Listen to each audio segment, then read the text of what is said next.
Bueno, y el tema del día, la renuncia de la ministra de Vivienda, Cecilia Cairo, luego del pedido de interpelación que había hecho la oposición, concretamente el diputado colorado Juan Martín Jorge, que ya está con nosotros aquí en piso, y le empezamos preguntando qué pasa con ese pedido. ¿Queda sin efecto? Bueno, buen día. Antes que nada, feliz Viernes Santo, feliz Viernes Semana de Turismo. Muchas gracias por esta invitación y estos minutos que nos están dando. Bienvenido. Cae la interpelación, no tiene sentido interpelar a una persona que ya no va a ser ministro o ministra. No se puede, además. Y la herramienta constitucional prevé llamar al ministro. Si no es ministro, no se lo puede llamar. ¿Y hay alguna otra herramienta para poder profundizar en el tema de su omisión? Bueno, ¿Tienen pensado alguna otra herramienta? No, esto es muy vertiginoso, estas horas han sido muy cambiantes. Nosotros trabajamos en equipo, seguiremos analizando en equipo cómo sigue este tema. Si puedo hablar que el artículo 115 de la Constitución de la República prevé sancionar a los legisladores que hubieran cometido alguna falta o infringido alguna norma, pero el 115 dice que se precisan 2/3 de votos. Por lo tanto, acá el que tiene la llave para continuar con algún tipo de sanción es el Frente Amplio. Se precisan 2/3. Si el Frente Amplio valora que la ex ministra Cairo puede seguir siendo no legisladora cuando incumplió las normas o no pagó los impuestos, son ellos los que tienen la llave. Nosotros, si nos consultan, acompañaremos una sanción en ese sentido, pero la llave la tiene el Frente Amplio. ¿Qué opinas sobre la decisión de renunciar de Cairo? Que era la decisión correcta. Era la decisión correcta. Los archivos aparte me acompañan. Nosotros en el periodo pasado, cuando otros ministros cometieron faltas, incluso de nuestro partido, con dolor, siempre es con dolor y siempre es con pena estas cosas. Este caso también es con pena. Pero siempre entendemos que si alguien comete un error, debe dar un paso al costado. Lo hicimos en el periodo pasado, lo exigimos en este también. Era la decisión correcta que debía tomar. Fue, creo que, bastante unánime, porque no solo la oposición lo pidió, sino que la ciudadanía lo pidió y gente también del Frente Amplio entendió que era el camino correcto. De hecho, fue el desenlace. Hablábamos hace minutos con el senador Javier García y él hacía referencia a su fuerza política, el Frente Amplio, y también al MPP. Y a propósito de eso, el MPP puso recién una especie de comunicado, en realidad comparte el tuit de Cecilia Cairo y en su cuenta escriben lo siguiente: Cecilia seguirá militando, como siempre, por transformar la vida de las y los más jodidos de este país, lo estamos viendo ahora en pantalla. A su lado, bien de cerca, con los pies en el barro, poniendo el cuerpo, ayudando a mujeres solteras a levantar sus techos. Porque los cargos son circunstanciales y esta organización se integra de trabajadores que militan donde la organización lo decida, porque no creemos en la clase política y somos parte del pueblo representando al pueblo. ¿Qué opinión le merece esto? Y también la posición que ha tenido el MPP estos días. Bueno, la primera posición del MPP fue justificar esta situación y victimizar a la persona. No lo comparto, no lo acepto. Pero este tuit que me acabo de enterar en este momento... Es que lo pusieron recién. En este momento, lo que primero que digo es que la manera de ayudar a los más necesitados es pagando los impuestos. Esa es la manera correcta, justa, el pacto social que tenemos para ayudar a los más necesitados es pagar los impuestos. Entonces, ese tuit del MP me parece que en principio se contradice. Tenemos que pagar la primaria, tenemos que pagar el BPS, tenemos que cumplir con todos esos decretos, tenemos que pagar impuesto al patrimonio. Todo eso es el listado de normas que la ministra incumplió, no solo ahora, sino en un largo periodo de tiempo.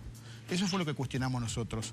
Por eso digo que no se justifican las explicaciones de que tenía otras prioridades, cuando durante 5 años fue legisladora y tuvo un sueldo de privilegio. Porque los legisladores tenemos un sueldo de privilegio, tenemos una partida de secretaría para contratar equipos, tenemos pases en comisión, tenemos todas las herramientas para hacer las cosas bien. La ciudadanía hace un gran esfuerzo en darnos esos privilegios a nosotros para trabajar y hacer las cosas bien. Entre otras cosas, pagar nuestros impuestos.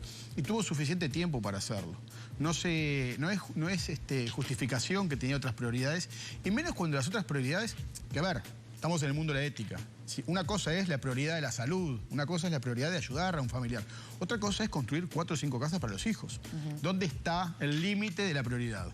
Creo que no se justificaba. Jorge, a propósito de eso, y yo intenté preguntárselo a Javier García, estábamos por Zoom, el tiempo que teníamos era más corto, me parece que no se entendió, pero está bueno trasladarle a usted la pregunta, porque más allá de los idas y vueltas políticos que tienen estas cosas, en el medio está la ciudadanía observando, ¿no?, a un sistema político que poco a poco, por diferentes cuestiones, y hace mucho tiempo, y no solamente en el Uruguay, sino a nivel mundial, empieza a tener un alejamiento con la gente empieza a descreer de la política como factor transformador, ¿no? Eso es una situación en la que está sucediendo. Y estas cosas abonan a eso. ¿No existe la posibilidad o no le parece pertinente a usted buscar un mecanismo en el que los representantes del pueblo que están hoy en el Parlamento, que pueden ser legisladores, que pueden ser ministros, puedan presentar que están al día con sus obligaciones? ¿Que debería ser algo obvio? Claro que sí. Pero esta situación nos demostró que evidentemente no lo es, y no es generalizar, no es que ahora todos los políticos incumplen con los deberes que tienen que el Estado mandata, pero bueno, deja un manto de duda. ¿No sería pertinente un mecanismo que pueda de alguna manera blanquear esta situación o a sincerarse? Excelente pregunta. Existen mecanismos, hay que irlos puliendo. A ver. Hay diferentes controles en esto. Está el control social, que en estos días la sociedad hizo mucha presión. Está el control político y constitucional. Nosotros como oposición estábamos obligados a seguir esos caminos. Pero hay controles burocráticos. Entre otros está la declaración jurada que se hace ante la JUTEP, que es uno de los temas que también cuando explota el tema Cairo fuimos a analizar. Fuimos a analizar en su declaración jurada qué es lo que había declarado. Y ahí es donde, muy buena pregunta, porque me hace saltar a un tema que tengo en agenda, que es revisar la normativa respecto a las declaraciones juradas de la JUTEP. Creo que esa normativa quedó anacrónica, fue muy bien inspirada, es una herramienta muy útil. Todos los que somos personas públicamente expuestas, debemos que completar ese formulario. Yo lo he completado para mí y lo he completado para otras, desde mi rol profesional, cuando yo estaba en el mundo privado, lo he completado para otras personas que estaban obligadas, y hay muchísimo para corregir en ese sentido. Pero esa declaración jurada alcanza, porque no siempre se contempla todo, ¿no? En este caso, la irregularidad de Cairo no estaría contemplada en su declaración. Bueno, ahí mostrás lo que tenés, digamos. Claro. Por eso digo que hay que hacerlo más profunda esa declaración jurada. La declaración jurada de Cairo, que la fuimos a revisar, encontramos dos inconsistencias en principio. La primera es que no está declarando el pasivo. Ella reconoce tener un pasivo con primaria, reconoce tener un pasivo con BPS y no está declarado. La segunda inconsistencia, que fue público conocimiento, que salió en redes sociales, que tiene una deuda en el sistema financiero.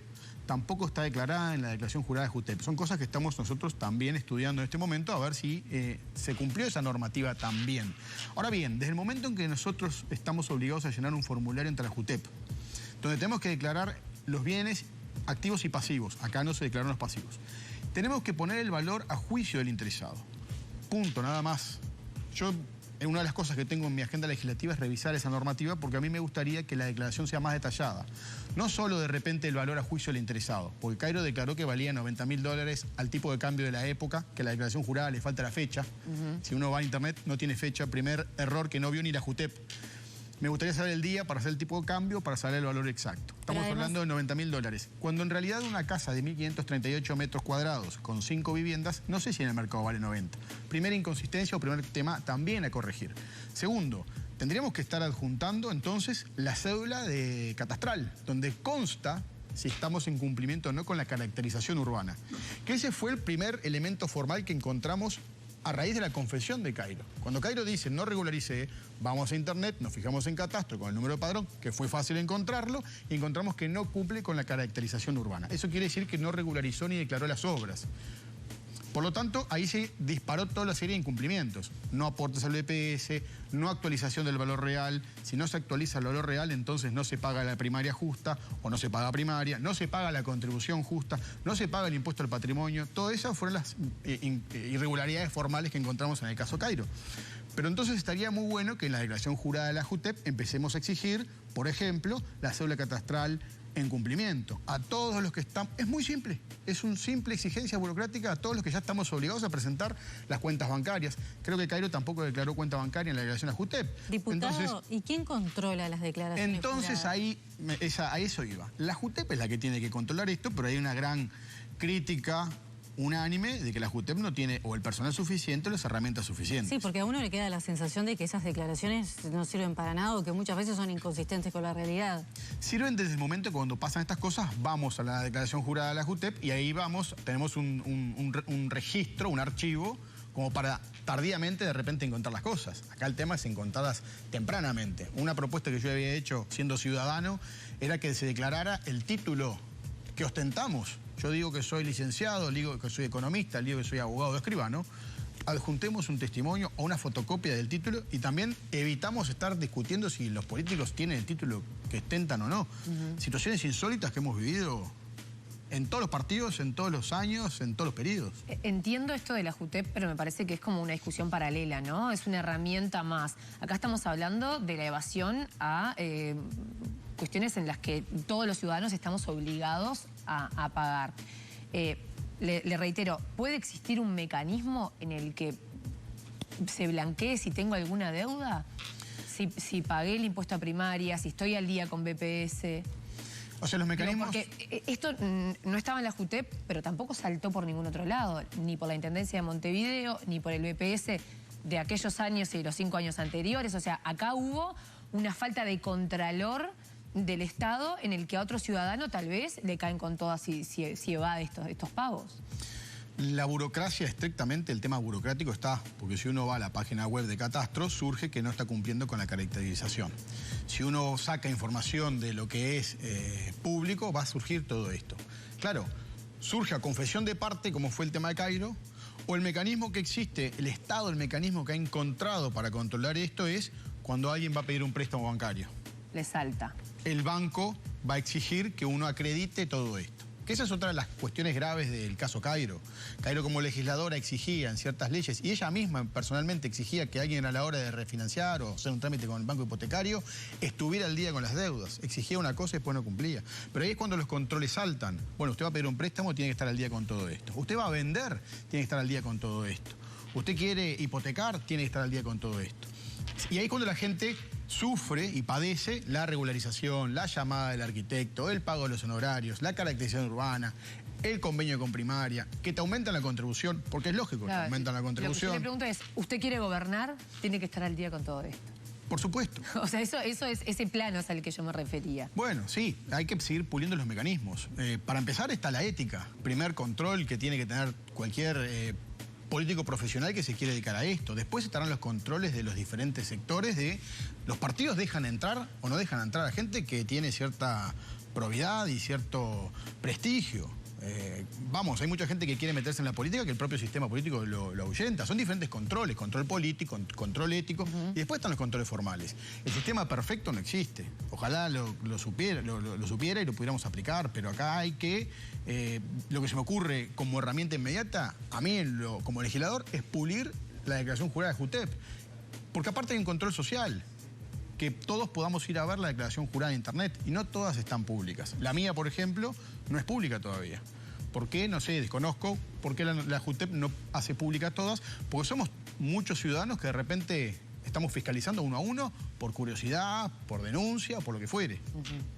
Diputado, le cambio de tema. Usted ha presentado 2 proyectos de ley que han causado cierto revuelo. Uno de ellos tiene que ver con el aumento del límite para las compras en el extranjero a $500. Hoy por hoy se pueden realizar 3 de un máximo de 200.